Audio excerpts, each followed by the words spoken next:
Здесь ничего не меняется, годы не властны. Все та же комната Мусы Джалиля, все тот же уникальный стол, где каждый шкафчик закрывается на отдельный ключ и где он обещал хранить все свои секреты. Именно отсюда Муса Джалилов ушел на фронт в свой долгий и сложный путь.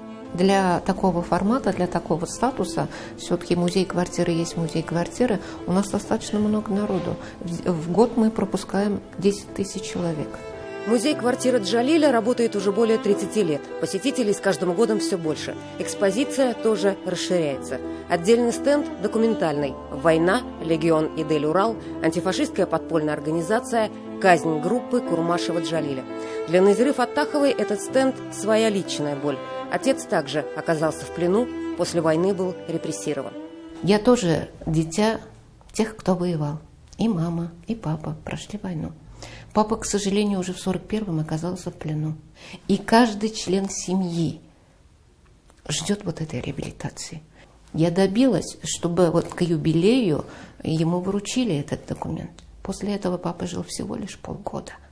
Как он ждал этого документа, и какие вот его были глаза, когда он на руках держал вот этот документ. Я это никогда не забуду. Документы о смерти джалильцев, оформленные с немецкой педантичностью до минут, до деталей, до девичьей фамилии супруги Джалиля.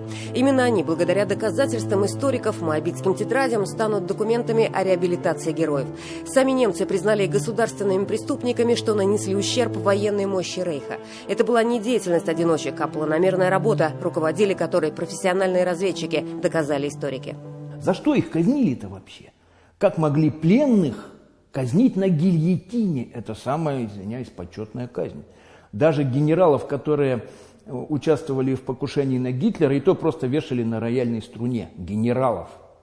А тут на гильотине. Это особо опасные государственные преступники. Так что вот о чем нужно рассказывать около этого памятника и туристам, и нашим жителям Татарстана.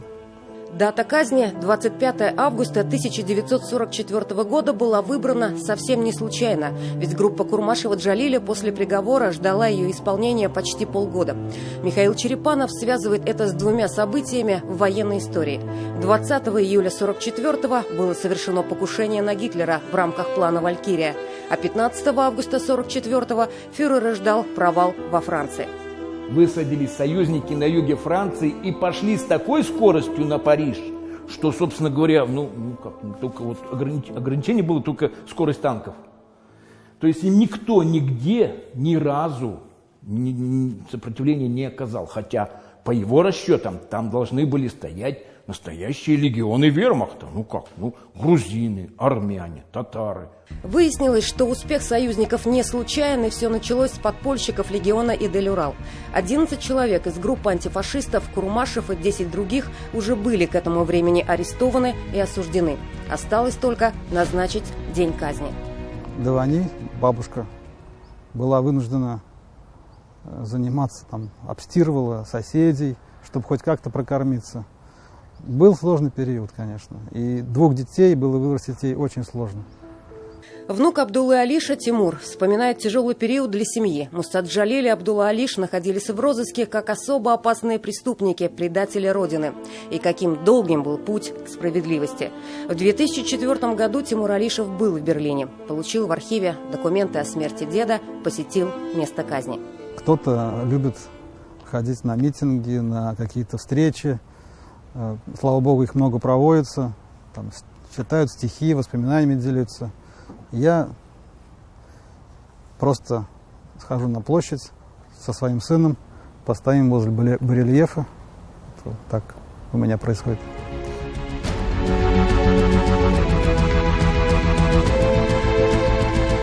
Группа Курмаша-Джалиля была лишь одним из звеньев мощной цепи антифашистского сопротивления. Сегодня это подтверждает Михаил Черепанов. Их дело продолжил Амир Утяшев. И именно он, как было доказано, стал организатором перехода легионеров Идель-Урал на сторону партизан Польши, Франции, а впоследствии на сторону союзных войск, десантированных в Южной Франции 15 августа 1944-го. А 11 августа 118 бойцов отряда Амира Утяшева освободили города Баин, Соги, Ле-Пюи, Алегро и Монтан от фашистов.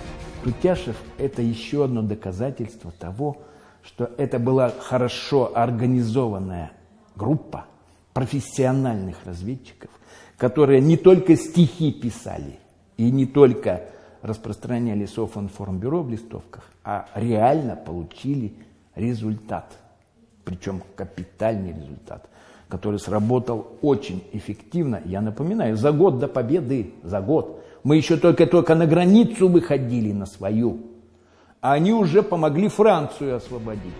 Житель Арска Амир Утяшев попал в плен в 1942 году, но смог за год до победы организовать в глубоком тылу фашистов из солдат в форме вермахта первый советский полк во Франции.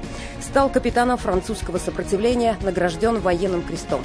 После войны ему предложили французское гражданство, службу в Алжире и звание полковника. Но Амиров вернулся на родину. Здесь он был арестован как соучастник предателя Мусы Джалили и приговорен к расстрелу. Затем наказание заменили на 25 лет тюрьмы. Освободили его по амнистии в 1955-м. До конца жизни он боролся за реабилитацию своих соратников из Эдель-Урал, сражавшихся против немцев. В 1990 году Франция пригласила Утяшева в гости как национального героя и с 1995 года начала выплачивать ему пенсию. К сожалению, Утяшев не получил признания на родине, и нам хотелось привлечь внимание россиян к тому, что сделали татары для освобождения города Бен, когда примкнули к французским партизанам и сражались на их стороне. Мы благодарны этому народу за то, что его сыны погибали за нашу свободу. А уж не говоря о характеристике, которую ему дал французский капитан Запальский, отряд Утяшева был примером для французских партизан. И перешли не только татары, что самое главное, перешли и армяне, и грузины, и создали первый советский полк во Франции. Амир Утяшев был реабилитирован в 1962 году. На сайте «Память народа» Министерства обороны страны мы нашли вот такую информацию о нем. В 1985-м награжден орденом Отечественной войны второй степени. И тут же в картотеке «Легионер», в скобках «Предатель». Недосмотр, техническая ошибка или...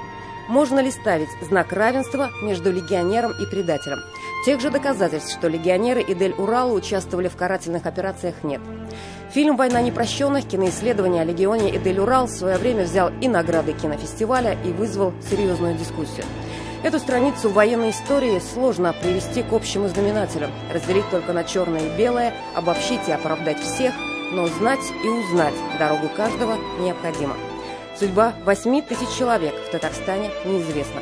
Свой путь почти 75 лет спустя так и не закончил лейтенант Низамиев.